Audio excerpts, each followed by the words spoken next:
because Israel controls this event. This is America first, not Israel. America first! America first! America first! All right, y'all. I went down the rabbit hole. I went down the Nick Fuentes rabbit hole, and I must say it is very interesting of what I found. Now, I wanted to know, what are Groypers? Because a lot of people are being or saying that he's responsible, or his group is responsible for influencing the kid that unalived Charlie Kirk. Now, this is Nick Fuentes trying to go to the memorial in Arizona, and he was removed. You know, nothing happened. He was removed, right? And you can see him saying that's because this is controlled by Israel. Nick Fuentes does not support Israel.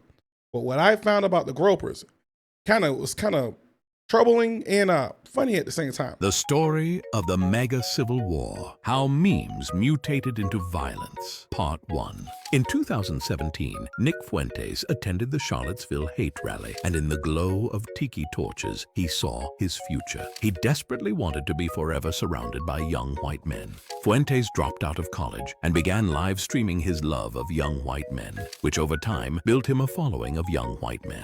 He and his young white men adopted a racist offshoot of Pepe the Frog called Groyper. Like MAGA itself, the Groyper scene reflects its leaders' mental illnesses. Fuentes, desperate to be accepted by mainstream MAGA, was pushed out, not for his extremism, but for being kind of a repulsive loser that no one wanted to sit next to. In retaliation, he built his own clubhouse and declared MAGA too soft. He framed Republicans as sellouts, bringing him into direct conflict with Charlie Kirk's Turning Point USA, which targeted the same disaffected young white men. By 2020, Groypers were banned from major platforms and retreated to their own streaming site. Sealed off in a digital Jonestown, their memes and language grew increasingly extreme. And in that closed loop, online toxicity mutated into real-world violence. This then leads them directly into what they dub Groyper War 1. Unfortunately, continued in part 2. Now, I will say this. I haven't verified any of this, and I will continue to go down this rabbit hole for a little bit more. I'm not going to stay too much longer on Nick Fuentes, all right? But the part about them targeting the same group of men is true. They target young college men who are still mentally developing. They don't have the mental capacity to yet, have a full thought process as a man to kind of question what they're saying.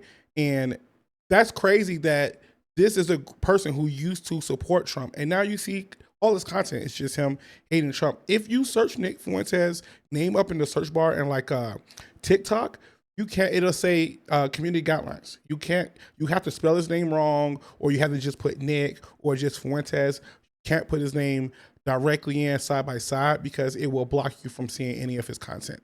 And other major platforms are also starting to block his content, and I don't think that is on accident. I think the government and politicians have something to do with it. Either they're holding out information that they know, or they're just assuming that he has something to do with the unaliving of Charlie Kirk. And I personally, listen, I don't like the man. I personally don't think that's fair. You have to have your due process. If you don't see anything or have any evidence connecting him directly to it, you got to let this man be free. You got to let this man have his freedom of speech. Even though I don't like what he says, he's an admitted racist. You cannot continue to stop people from speaking. That would be like someone cutting off my content right now because they don't like what I'm saying. And you can't do that unless you have some type of evidence that I personally am influencing someone to commit a crime. But let's go continue to part 2. The story of the MAGA Civil War, Groyper War 1. In 2019, Charlie Kirk launched a college tour he branded the Culture War. Like much on the right, everything was framed as a war because they're obsessed with it. Kirk paraded fellow MAGA grifters like Lil Donnie Jr., Kimberly Gargoyle, Lara Trump, and others through college town hall chats. Meanwhile, Nick Fuentes was boiling over with rage. Kirk had recently blackballed him from a convention and fired one of his friends at Turning Point USA.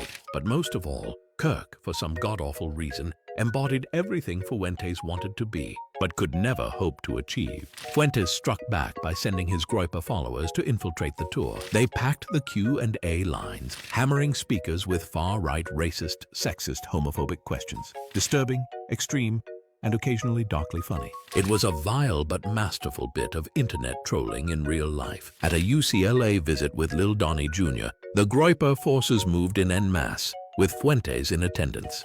In response, Kirk decided to have no questions, and the audience lost their fucking minds, booing Kirk and Jr. off stage. Kirk activated his secret weapon, Ben Shapiro, who went on a few tirades against the Groypers. Fuentes just laughed and called them all cucks, officially winning Groyper War I. As the war wound down, Fuentes called, I shit you not, a war council of Groyper leaders to a private summit where they laid out plans to infiltrate the GOP and take over. He started his own version of Turning Point, hosted his own competing version of CPAC, and then, emboldened, Fuentes turned his attention against Donald Trump. This was only the beginning. We ourselves, if you've been paying attention to this, we ourselves have seen this happen, where Nick Fuentes went from supporting to his racist remarks, to sending people to Charlie Kirk events, and now him just flat out turning on the Trump administration, the government. This is where now people are saying, oh, he's so far right that he's left. No, it's not that. It's him creating a platform for himself. It is him saying, if you want to accept me for who I am, I'm going to create my own. And he has the right to do that. So does this connect Groypers and Nick Fuentes to the unalive of Charlie Kirk? I haven't seen it yet. Again, not saying that this is happening verbatim or if this is 1,000% accurate, 100% accurate. I'm just saying if this is, I still don't see how this connects. The story of the MAGA Civil War, Groyper War II. We're finally reaching the end of this twisted tale thus far. Deeply wounded by his idol's rejection of him, Nick Fuentes declared war on Lil Donnie. Fuentes' main claim was that Trump had been taken over by establishment Republicans like Charlie Kirk.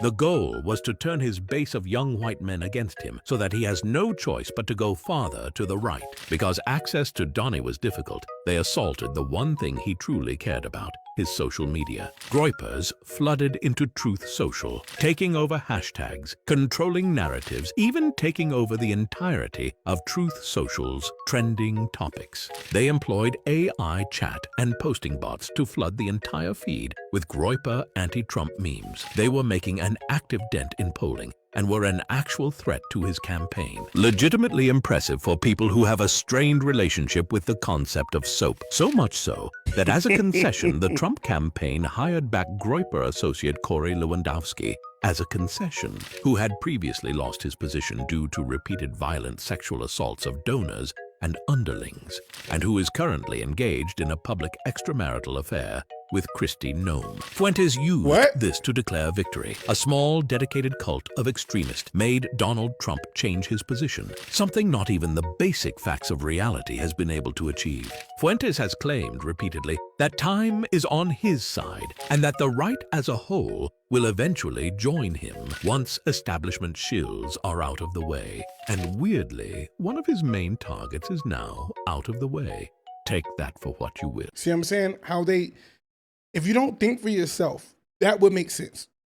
Again, I do not like Nick Fuentes, but just because all of this lines up based off their hatred for each other, or Nick Fuentes' hatred for Charlie Kirk and what they stand for, even though they stood for the same exact same thing, does not mean just because he was unalive that he has something to do with it. Now, could he? Yes, but this is not proven nothing that I went down the rabbit hole proves that he had anything to do with it. It proves that these dudes are weird. It proves that they are racist. It proves that they are so far right that it is extreme, but it does not prove that he had anything to do with Charlie Kirk. I'm just going to put it as it is. I don't like the man, but I'm not going to sit here and act like, oh, because they was enemies and he was hating on Turning Point USA, and now all of a sudden he's out, he thinks he can be the next person up. There's a bunch of people that think they could be the next person up, that he has something to do with it. You got to show me more than this. You got, and that's for all content creators. If I see this, you got to show me more than this. And that's just what it is, all right? I do not like, now first of all, let's go back to this Kristi Noem thing. Did y'all know about that? Because I got to go, now I'm about to go down the Kristi Noem affair, Nick Fuentes, Groyper rabbit hole. If y'all knew about that, let me know in the comments. But that's what I found so far. Listen, y'all let me know what y'all think in the comments. I don't think none of this connects to Charlie Kirk whatsoever. I think it just shows that these are two far-right extremists with their own point of views, and they bumped heads because of it. All right, I'll see you in this video.